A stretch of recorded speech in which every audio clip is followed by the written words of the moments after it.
সকল শিক্ষার্থীকে math educator চ্যানেলে স্বাগত জানাই। আশা করি তোমরা প্রত্যেকেই ভালো আছো। আমরা পূর্ববর্তী ভিডিওতে মাধ্যমিকের WBT টেস্ট পেপারের পাটিগণিতের মডেল কোশ্চেন পেপার 1 থেকে 17 নম্বরের পাটিগণিতের অংশগুলি আলোচনা করেছি। আজকের ভিডিওতে মডেল কোশ্চেন পেপার 18, 19 এবং 20 পাটিগণিতের অঙ্কগুলি আলোচনা করব। যারা আগের ভিডিওগুলো দেখোনি তারা আমার চ্যানেলে গিয়ে প্লেলিস্ট দিয়ে আছে, প্লেলিস্ট থেকে ভিডিওগুলি দেখে নেবে। যারা এই চ্যানেলকে সাবস্ক্রাইব করেছো তাদেরকে অসংখ্য ধন্যবাদ। যারা এখনও চ্যানেলটিকে সাবস্ক্রাইব করনি তারা অবশ্যই চ্যানেলটিকে সাবস্ক্রাইব করো এবং পাশে থাকা বেল আইকনটি ক্লিক করে নোটিফিকেশন মোডটি অলে সেভ করে দাও, যাতে ভিডিও আপলোড করার সঙ্গে সঙ্গে নোটিফিকেশানটি তোমার কাছে পৌঁছে যায়। তোমরা ভিডিওগুলো স্কিপ করে দেখবে না। যদি ভিডিওটি স্কিপ করে থাকো তাহলে কিন্তু সব জিনিস বুঝতে পারবে না। তাই চলো দেরি না করে ভিডিওটি শুরু করা যাক। এখন আমরা মডেল কোশ্চেন পেপার 18 যার পেজ নম্বর হচ্ছে 139 পাটিগণিতের অঙ্কগুলো আলোচনা করবো। দেখো, প্রথম প্রশ্ন একের দাগের প্রশ্ন কি বলেছে না, শ্রেয়া XY টাকা 9 মাসের জন্য ও রাজীব X² Y টাকা 6 মাসের জন্য একটি ব্যবসায় নিয়োজিত করলো।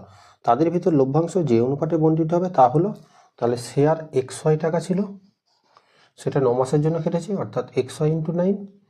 আর রাজীবের মূলধন ছিল তোমার X² Y টাকা, সেটা তোমার 6 মাসের জন্য কেটেছে।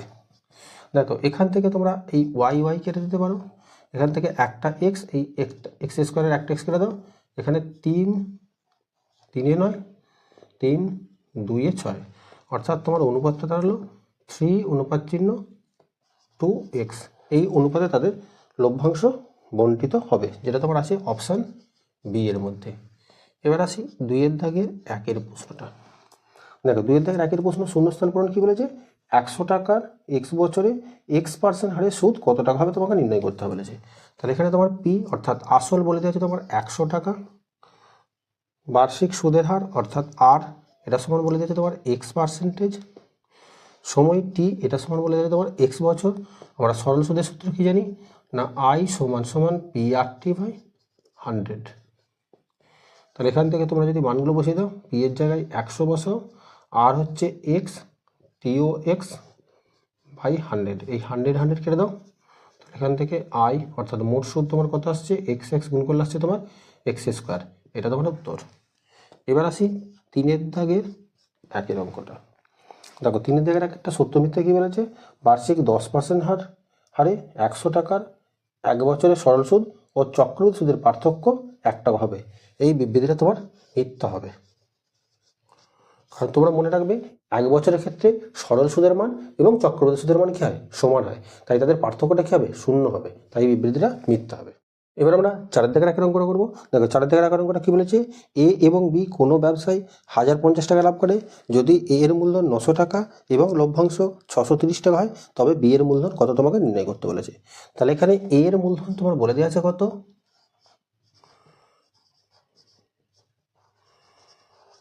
এ এর মূলধন তোমার বলা আছে 900 টাকা। আমরা ধরে নিচ্ছি বি এর মূলধন এটা সমান আমরা ধরে নিচ্ছি x টাকা। এখানে তোমার মোট লাভ বলা আছে 1050 টাকা, মোট লাভ এটা সমান বলা আছে 1050 টাকা। এখানে তোমার এর লভ্যাংশ বলা আছে 630 টাকা,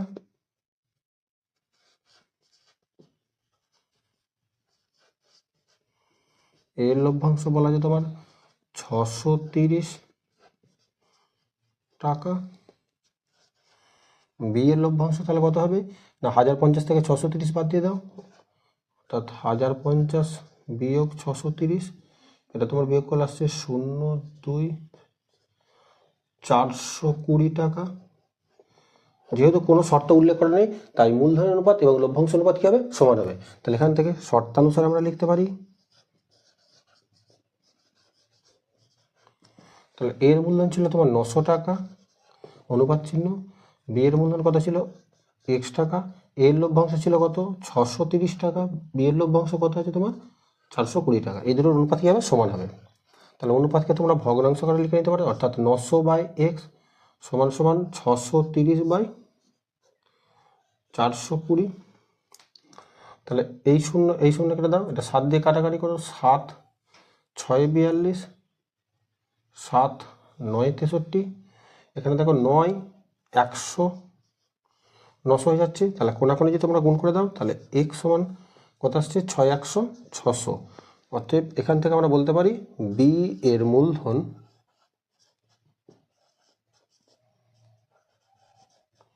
সমান সমান 600 টাকা। এটা তোমার উত্তর।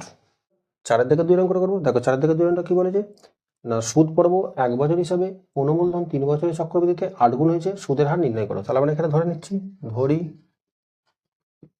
আসল, এটাকে আমরা ক্যাপিটাল পি দিয়ে সূচিত করি, এটা সমান আমরা x টাকা ধরলাম, বার্ষিক ধরে নিচ্ছি আমরা বার্ষিক চক্রবৃদ্ধি সুদের হার, যেটাকে আমরা r% দিয়ে সূচিত করি, এটা সমান আমরা ধরে নিচ্ছি y%, সময় এটাকে আমরা n দিয়ে সূচিত করি, এটা বলে দেওয়া আছে তোমার 3 বছর, সমূল চক্রবৃদ্ধি যেটাকে আমরা ক্যাপিটাল এ দিয়ে সূচিত করি, কি বলেছে মূলধনের 8 গুণ হবে, অর্থাৎ 8x টাকা। তাহলে এখান থেকে শর্তানুসারে আমরা কি লিখতে পারি, সমূল চক্রবৃদ্ধি সূত্র তোমরা জানো, p × 1 + r/100 whole to the power n, এটা সমান সমান। এবার এখানে যদি মানগুলো বসিয়ে দিই আমরা, p এর জায়গায় x বসাচ্ছি, অর্থাৎ 1, p এর জায়গায় x বসালে 1 + r এর মান হচ্ছে তোমার y/100 whole to the power n এর জায়গায় কত বসাবে 3 বসাও, এটা সমান 8x। ওই পক্ষ থেকে এই x কেটে দাও, তাহলে এখান থেকে তোমরা লিখতে পারো 1 + y/100 হোল কিউব। 8 তোমরা নিশ্চয়ই জানো 8 হচ্ছে 2 এর কিউব। এবার লক্ষ্য করে দেখো উপরের ঘাতগুলো সমান, তাহলে নিধানগুলো কী হবে সমান হবে। তাহলে এখান থেকে আমরা লিখতে পারি 1 + y/100 এটা সমান 2। তাহলে এখান থেকে y/100 এটা সমান লিখতে পারো 2, এই 1 ডান দিকে গেলে -1 হলো, 2 থেকে 1 বিয়োগ করলে 1 এলো, তাহলে এটা কোনাকুনি গুণ করলে তোমার কী পাবো না y সমান হলো 100, অর্থাৎ বার্ষিক চক্রবৃদ্ধি হার 100%, এটাই উত্তর। তাহলে এখান থেকে আমরা লিখতে পারি উত্তরটা বার্ষিক চক্রবৃদ্ধি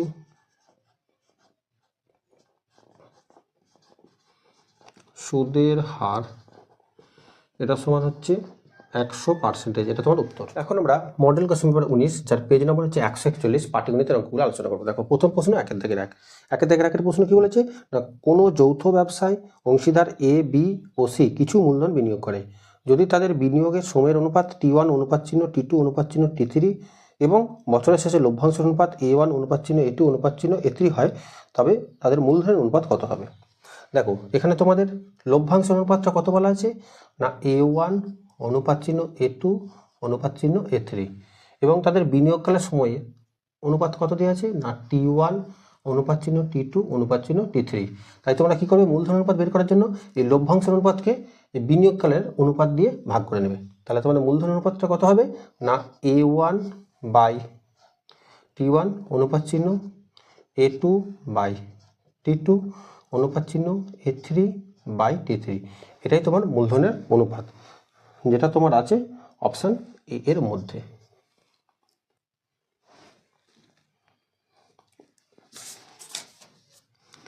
এবার আসি 2 দাগের 1 প্রশ্নটা। দেখো 2 দাগের 1 প্রশ্ন কি বলেছে না, বার্ষিক 5% সরল সুদের হারে যে টাকার মাসিক সুদ 1 টাকা তা কত টাকা নির্ণয় করতে বলেছে। তাহলে এখানে তোমার পিটা বের করতে হবে। বার্ষিক সুদের হার কত বলে দেওয়া আছে না, এটা বলে দেওয়া আছে তোমার 5%, সময় টিটা কত বলা আছে না 1 মাস। তাহলে 1 মাসকে আমরা কি করব বছরে পরিণত করব, তার জন্য কি করব 1/12 বছর করে নেব। আর মোট সুদ আয় এটা তোমার বলে দেওয়া আছে কত 1 টাকা। তাহলে সরল সুদের সূত্র তোমরা নিশ্চয়ই জানো, আই সমান সমান PRT/100। এবার এখানে মানগুলো যদি বসিয়ে দাও, তাহলে আয়ের জায়গায় তুমি 1 বসাও, পিটা তুমি বের করবে, 8টা হচ্ছে 5, টিটা হচ্ছে 1/12, আর এখানে একটা 100 ছিল, তাহলে 5, 20, 100। তুমি যদি একটা কোনাকুনি গুণ করে দাও তাহলে 12 দিয়ে 24, অর্থাৎ 240 টাকা। এটা হচ্ছে তোমার আসল। এবার আসি 3 দাগের 1 অঙ্কটা। দেখো 3 দাগের 1 সত্য মিথ্যা কি বলেছে, ওই যে কিছু টাকা 8% হার চক্রবৃদ্ধি সুদে n বছরের সবৃদ্ধিমূল x টাকা হলে অর্থের পরিমাণ হবে, তোমাকে একটা বলে দেওয়া আছে বিবৃতি, সেই বিবৃতিটা সত্য না মিথ্যা যাচাই করতে হবে। তাহলে দেখো সমূল চক্রবৃদ্ধির সূত্র আমরা কি জানি না, p into 1 plus r/100 whole to the power n, এটা সমান সমান, এটা হচ্ছে সমূল চক্রবৃদ্ধি সূত্র। এবার এখানে তোমার বলে দেওয়া আছে কি না 8% চক্রবৃদ্ধিতে n বছরের সবৃদ্ধিমূল x টাকা, অর্থাৎ পিটা তোমাকে এখানে বের করতে হবে। তাহলে p1 প্লাস সুদের হারটা তোমার r/100 হোল টু দি পাওয়ার nই আছে এখানে, এবং সবৃদ্ধিমূলের পরিমাণটা তোমার বলে দেওয়া আছে x, অর্থাৎ এর মানটা তোমার x বলে আছে। তাহলে এখান থেকে p সমান কত লিখতে পারো না x/1 plus r/100 whole to the power n। দেখো প্রশ্নে তোমার কিন্তু এটাই দেওয়া আছে, তাই বিবৃতিটা সত্য হবে। এবার আমরা 4 থেকে 1 অঙ্কটা করবো। দেখো 4 থেকে 1 অঙ্কটা কি বলেছে, যদি এক্স ওয়াই এর এবং ওয়াই জেড এর একই সরল সুদের হারে ও একই সময়ের ব্যবধানে সরল সুদ হয়, তাহলে এক্স ওয়াই জেড এর মধ্যে সম্পর্ক নির্ভর করো। দেখো প্রথম ক্ষেত্রে কি বলা আছে না, প্রথম ক্ষেত্রে তোমার এখানে আসল, অর্থাৎ পিটা বলা আছে কত না এক্স ওয়াই এর সরল সুদ বলেছে, তাহলে এখানে আসলটা হচ্ছে কত ওয়াই টাকা।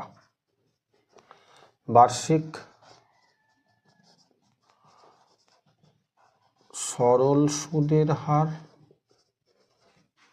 এটা r% সমান r%ই ধরে নিচ্ছি আমরা, এতে কিছু উল্লেখ করেনি আমরা ধরে নিলাম, আর সময়টাও এখানে উল্লেখ করা নেই তাই আমি সময়টাই ধরে নিচ্ছি, সময় t সমান সমান t বছর, আর এখানে মোট সুদ i, এটা তোমার বলে দেওয়া আছে x টাকা। তাহলে সরল সুদের সূত্র তোমরা নিশ্চয়ই জানো, i সমান সমান p/100। এখানে যদি তুমি মানগুলো বসিয়ে দাও, তাহলে i এর জায়গায় x, পিটা হচ্ছে তোমার y, আরটা আরই থাকছে, টিটা টি থাকছে বাই 100। এটাকে আমরা 1 নম্বর নাম দিয়ে রাখলাম। এবার আসি দ্বিতীয় ক্ষেত্রে।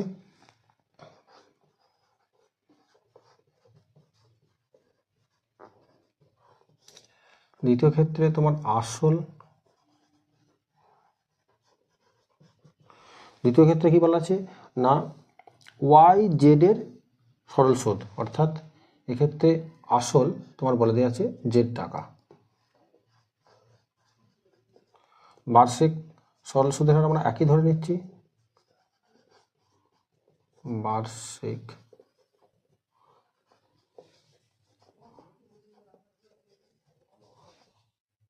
r% সমান r% ধরে নিলাম, সময়টাও একই ধরছি, টি সমান টি বছর ধরলাম, মোট সুদ আই, এটা তোমার বলে দেওয়া যাচ্ছে ওয়াই টাকা। তাহলে সরল সুদের সূত্র আমরা আবার অ্যাপ্লাই করে যদি, তাহলে আই সমান সমান p/100, তাহলে আই জায়গায় ওয়াই বসাও, পি হচ্ছে এখানে তোমার কত জেড r/100। তাহলে এখান থেকে যদি আমরা কোনাকুনি গুণ করে নিই, অর্থাৎ জেড r/t সমান সমান 100y, তাহলে এখান থেকে আমরা জেডের মান কত লিখতে পারি না 100y/r/t, এটা হচ্ছে 2 নম্বর। এবার আমরা কি করছি 1 নম্বর আর 2 নম্বরের উভয় পক্ষ গুণ করে দিচ্ছি, তাহলে 1 ও 2 এর উভয় পক্ষ গুণ করে পাই। তাহলে 1 নম্বরের বাম দিকে ছিল x, 2 নম্বরের বাম দিকে ছিল z, এটা লিখলে। এবার 1 নম্বরের ডান দিকে ছিল y/100, 2 নম্বরের ডান দিকে ছিল 100y/r/t। এই 100 কেটে দাও, এই r/t কেটে দাও, তাহলে এখান থেকে আমরা লিখতে পারি xz সমান সমান y²। এটাই হচ্ছে তোমার x y z এর মধ্যে সম্পর্ক। এবার আসি 4 থেকে 2 অঙ্কটা। দেখো 4 থেকে 2 অঙ্কটা কি বলেছে, কিছু পরিমাণ অর্থ a b ও c এর মধ্যে 2:3:7 অনুপাতে ভাগ করে দেওয়া হলো। a ও b একত্রে যদি c এর থেকে 1500 টাকা কম পায়, তবে a কত টাকা পাবে। তাহলে এখানে তোমার বলে দেওয়া আছে a b c এর মূলধনের অনুপাত কত বলা আছে না 2:3:7, 2:3:7। তাহলে এখান থেকে আমরা এ এর মূলধনের অনুপাতিক ভাগাড় বের করে নেব। তাহলে এ এর মূলধনের আনুপাতিক ভাগাড় কত আসছে না 2/12। বি এর মূলধনের আনুপাতিক ভাগাড় আসছে তোমার 3/12। সি এর মূলধনের আনুপাতিক ভাগাড় আসছে তোমার 7/12। আমরা মোট লাভটা জানি না, ধরে নিচ্ছি আমরা মোট লাভ এটা সমান আমরা x টাকা ধরে নিলাম। তাহলে এক্ষেত্রে আমাদের এ এর লাভ কত হবে? তাহলে এ এর লাভ হবে x ইন্টু ওর মূলধন আনুপাতিক ভাগাড় কত ছিল 2/12, সেটা সমান আমরা লিখতে পারি 2x/12 এত টাকা। বি এর লাভ কত হবে? মোট লাভ ছিল x টাকা, এর মূলধন আনুপাতিক ভাগাড় ছিল 3/12, তাহলে এটা আসছে তোমার 3x/12 টাকা। সি এর লাভ হচ্ছে মোট লাভ ছিল x টাকা, এদের মূলধন আনুপাতিক ভাগাড় ছিল 7/12, তাহলে এটা হলো 7x/12 এত টাকা। এবার তোমার শর্তটা কি বলেছে? এ ও বি একত্রে যদি সি এর থেকে 1500 টাকা কম পায়, তাহলে এখান থেকে শর্তানুসারে আমরা লিখতে পারি, তাহলে সি এর লাভ তোমার কত হয়েছে 7x/12 মাইনাস এ ও বির একত্রে মূলধন অর্থাৎ 2x/12 প্লাস 3x/12 কত টাকা কম বলেছে না 1500 টাকা কম বলেছে। তাহলে এটা আমরা লিখতে পারি 7x/12, এটা যদি তুমি 12 লসাগু করে নাও তাহলে 2x প্লাস 3x সমান সমান এটা আসছে 1500। তাহলে এটা আসছে তোমার 7x/12, 3 আর 2 যোগ করে আসছে 5x/12, এটা সমান আসছে তোমার 1500। এখানে তুমি 12 যদি লসাগু করে নাও তাহলে 7x মাইনাস 5x সমান সমান 1500। তাহলে 7x থেকে 5x বাদ দিলে আসছে তোমার 2x/12, এটা সমান আসছে 1500। 2 6 12 করে নাও, তাহলে এখান থেকে x এর মান বেরোচ্ছে 1500 গুণ 6 6 15 90, অর্থাৎ 9000 টাকা। মোট লাভ তোমার 9000 টাকা বেরিয়েছে। এবার তোমার কার লাভ বের করতে বলেছে না তোমার বের করতে বলেছে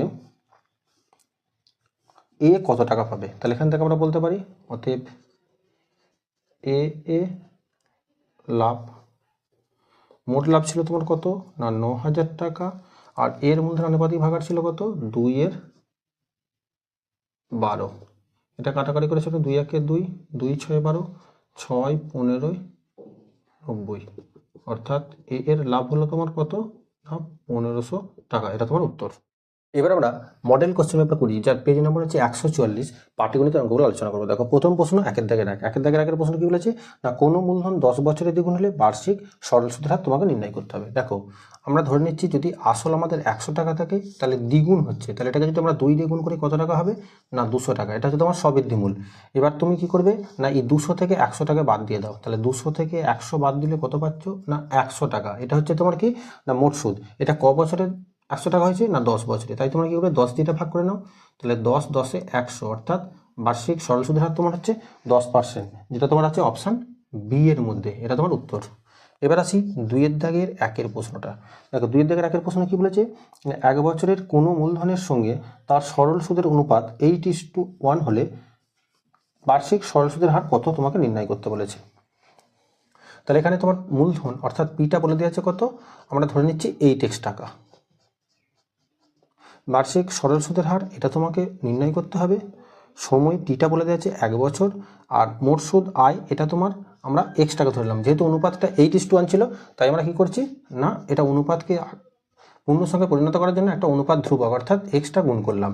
এবার সরল সুদের সূত্র তোমরা নিশ্চয়ই জানো, আই সমান সমান PRT/100। এবার এখানে মানগুলো বসিয়ে দাও, তাহলে আইয়ের জায়গায় x, পি এর জায়গায় হচ্ছে 8x, আরটা তুমি বের করবে টিটা 1/100, ওই পক্ষ থেকে x এর দাও 2, 4 দিয়ে কাটাকাটি করলে 4 2 8 আসছে, 4 25 100, তাহলে এখান থেকে কোনাকুনি গুণ করলে কি পাচ্ছ 2r সমান সমান 25, তাহলে এখান থেকে আর সমান কত আসছে 25/2, অর্থাৎ 12.5%। এটা হচ্ছে তোমার বার্ষিক সরল সুদের হার। এবার আসি 3 দাগের 1 অঙ্কটা। দেখো 3 দাগের 1 অঙ্কটা কি বলেছে, একটি ব্যবসায়ী রাজু ও রামুর মূলধন অনুপাত 4:5। রাজুর প্রাপ্ত লভ্যাংশ 80 টাকা হলে রামুর প্রাপ্ত লভ্যাংশ 100 টাকা হবে। আচ্ছা, রাজু আর রামুর মূলধনের অনুপাত তোমার বলে দেওয়া আছে কত না 4:5। এবার এখানে দেখো রাজুর প্রাপ্ত লভ্যাংশ কত টাকা বলেছে, 80 টাকা বলেছে। তাহলে এখানে দেখো 4কে যদি আমরা 80-তে পরিণত করি তাহলে কত দিয়ে গুণ করবো না 20 দিয়ে গুণ করবো। তোমরা নিশ্চয়ই জানো অনুপাতকে যে কোনো সংখ্যা দিয়ে গুণ বা ভাগ করলে অনুপাতের মান কিন্তু কোনো পরিবর্তন হয় না। তাই এটাকে আমরা 20 দিয়ে গুণ করলাম। ঠিক অনুরূপভাবে দ্বিতীয় অনুপাতটাকে কী করবো, 20 দিয়ে গুণ করবো। তাহলে 4 20 80, 5 20 100। দেখো এখানে যেহেতু রাজুর লভ্যাংশটা 80 টাকা, রামুর লভ্যাংশটা কত টাকা হবে 100 টাকা। এই তোমার প্রশ্নে বলা আছে কত, রামুর লভ্যাংশ 100 টাকা হবে। তাই বিবৃতিটা কী হবে না এই বিবৃতিটা তোমার সত্য হবে। এবার আসি 4 দাগের 1 অঙ্কটা। দেখো 4 দাগের 1 অঙ্কটা কী বলেছে, 5% চক্রবৃদ্ধি হার সুদে x টাকার 2 বছরের চক্রবৃদ্ধি সুদ 615 টাকা হলে x এর মান তোমাকে নির্ণয় করতে বলেছে। তাহলে এখানে তোমার আসল বলে দেওয়া আছে কত, আসল p, এটা তোমার বলা আছে x টাকা, বার্ষিক চক্রবৃদ্ধি সুদের হার তোমার এটা বলে দেওয়া আছে কত 5%, বার্ষিক চক্রবৃদ্ধি সুদের হার এটা তোমার বলে দেওয়া আছে 5%, সময় n এটা তোমার বলে দেওয়া আছে 2 বছর, চক্রবৃদ্ধি সুদ অর্থাৎ CI কম্পাউন্ড ইন্টারেস্ট এটা তোমার বলে দেওয়া আছে কত না 615 টাকা। তাহলে শর্তানুসারে আমরা লিখতে পারি p × 1 + r/100 whole to the power n। এটা হচ্ছে সময় চক্রবৃদ্ধি। তার থেকে তুমি আসল অর্থাৎ মূলধন যেটা বাদ দাও, অর্থাৎ পিটা যদি বাদ দাও তাহলে কী পাবে না চক্রবৃদ্ধি সুদটা তুমি পেয়ে যাবে, কম্পাউন্ড ইন্টারেস্ট। পি এর জায়গায় মান বসাও x, 1 + r হচ্ছে তোমার 5/100 হোল স্কোয়ার মাইনাস পি এর জায়গায় x বসাও। তাহলে চক্রবৃদ্ধি সুদটা কত ছিল তোমার 615 টাকা। এটা কাটাকাটি করে নাও, 5 × 5 5 20 100 x, এটা লসাগু করো 20 লসাগু আসছে তোমার 20 + 1 তার হোল স্কোয়ার মাইনাস x, এটা সমান সমান কত আসছে না 615। 20টাকে যোগ করলে আসছে তোমার 21/20 তার whole square into x minus x সমান সমান 615। 21 স্কোয়ার হচ্ছে 441/400, x মাইনাস x সমান সমান আসছে 615। এখান থেকে যদি আমরা 400 লসাগু করি তাহলে এটা আসছে তোমার 441x মাইনাস 400x, এটা সমান 615। এটা বিয়োগ করলে আসছে তোমার 41x সমান হচ্ছে 615 × 400। তাহলে x সমান আসছে 615 × 400/41। এটা যদি কাটাকাটি করো 41 × 1 41, 205 আসছে, 41 5 205। তাহলে 15কে 400 দিয়ে গুণ করলে আসে 4 15 60 অর্থাৎ 6000 টাকা। অতএব এখান থেকে তোমরা বলতে পারো x এর মান সমান 6000 টাকা। এটা তোমার উত্তর। এবার আমরা 4 দাগের 2 অঙ্কটা করবো। দেখো 4 দাগের 2 অঙ্কটা কী বলেছে, এ বি ও সি এর মূলধন অনুপাত 2:3:5। এ বি এর থেকে 200 টাকা কম লভ্যাংশ পেলে সি বি এর থেকে কত কম বা বেশি পাবে সেটা তোমাকে নির্ণয় করতে হবে। তাহলে এখানে তোমার বলে দেওয়া আছে এ বি সি এর মূলধনের অনুপাত এটা তোমার বলা আছে 2:3:5। তাহলে এখান থেকে আমরা এ এর মূলধনের আনুপাতিক ভাগাড় বের করব। তাহলে এ এর মূলধনের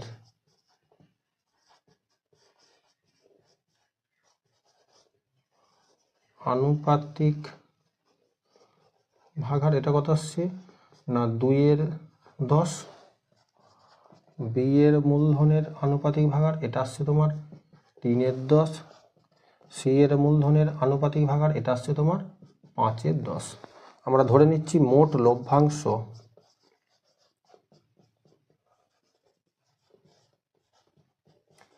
এটা সমান x টাকা ধরে নিলাম। তাহলে এখান থেকে আমরা এ এর লাভ বের করে নেব। তো তাহলে এ এর লাভ কত টাকা হচ্ছে, না মোট লাভ ছিল তোমার এক্স টাকা, এর আনুপাতিক ভাগার ছিল কত 2/10, তাহলে এটাকে আমরা লিখতে পারি 2x/10 এত টাকা।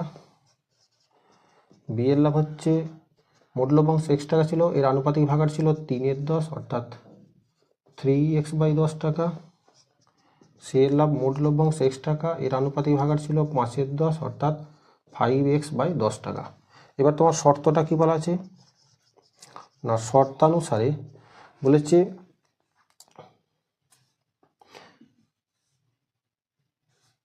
এ বি এর থেকে 200 টাকা কম লভ্যাংশ পাচ্ছে, অর্থাৎ বি এর লভ্যাংশ থেকে এর লভ্যাংশ 200 টাকা কম। তাহলে এখান থেকে আমরা বলতে পারি 3x/10 মাইনাস অফ 2x/10 সমান সমান 200। তাহলে এটা যদি আমরা 10 লসাগু করে নিই তাহলে 3x মাইনাস 2x এটা সমান সমান 200। তাহলে 3x থেকে 2x বাদ দিলে x সমান কত আসছে, না 200 × 10 অর্থাৎ 2000। তাহলে এখানে তোমাকে কী বের করতে বলেছে, না এখানে তোমাকে নির্ণয় করতে বলেছে সি বি এর থেকে কত কম বা বেশি পাবে। তাহলে এখান থেকে আমরা বি এর লভ্যাংশটা বের করে নেব। তাহলে বি এর লভ্যাংশ কত, না মোট লভ্যাংশ তোমার ছিল 2000 আর বি এর মূলধন আনুপাতিক ভাগার ছিল তোমার কত 3/10। তাহলে এই 0 কেটে দাও, তাহলে 3 × 2 = 600 টাকা। সি এর লভ্যাংশ বের করো, মোট লভ্যাংশ ছিল 2000 আর এর মূলধন আনুপাতিক ভাগার ছিল কত 5/10। এই 0 কেটে দাও, তাহলে 5 × 2 = 10 অর্থাৎ 1000 টাকা। তাহলে বলেছে সি বি এর থেকে কত টাকা কম বা বেশি পাবে। দেখো সি বেশি পাচ্ছে, তাহলে সি বি এর থেকে বেশি পাবে সেটা কত, না 1000 থেকে আমরা 600 বাদ দিয়ে দেবো, সেটা সমান সমান কত আসছে, না 400 টাকা। এটা তোমার উত্তর। মাধ্যমিকের ডব্লিউবিটি টেস্ট পেপারের বাকি অংশগুলি সমাধান পেতে এখনই চ্যানেলটিকে সাবস্ক্রাইব করো এবং পাশে থাকা বেল আইকনটি ক্লিক করে নোটিফিকেশন নম্বরটি অলে সেভ করে দাও, যাতে ভিডিও আপলোড করার সঙ্গে সঙ্গে নোটিফিকেশানটি তোমার কাছে পৌঁছে যায়। যারা এই চ্যানেলকে সাবস্ক্রাইব করেছো তাদেরকে অসংখ্য ধন্যবাদ। তোমাদের দীর্ঘোত্তরধর্মী প্রশ্নে যদি কারো সমস্যা থাকে অবশ্যই আমার কমেন্ট বক্সে জানাবে, আমি পরবর্তী ক্ষেত্রে দীর্ঘোত্তরধর্মী প্রশ্নগুলো নিয়ে আরও ভিডিও আপলোড করব। তাই ভিডিওটি শেষ পর্যন্ত দেখার জন্য ধন্যবাদ। তোমাদের ভবিষ্যৎ উজ্জ্বল হোক এই কামনা করে আজকের ভিডিও শেষ করছি। দেখা হচ্ছে পরের ভিডিওতে।